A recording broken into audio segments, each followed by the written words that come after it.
पाकिस्तान में मौजूद तमाम थिएटर्स आपके पसंद के थिएटर पर कौन सा ड्रामा लगेगा, ये जानने के लिए हमारे चैनल को सब्सक्राइब जरूर कर लें और हमारे चैनल की कम्युनिटी में जाकर अपने पसंद के थिएटर की पोस्ट को आप देख सकते हैं।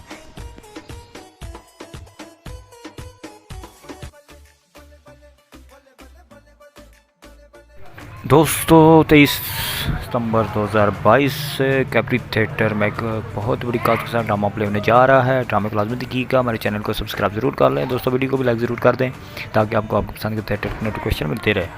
तो दोस्तों सुपरस्टार इमरान शौकी, अकरम दास और dancing film star Nidahas Chaudhary आ रही हैं। ड्रामे का नाम है एक आधा।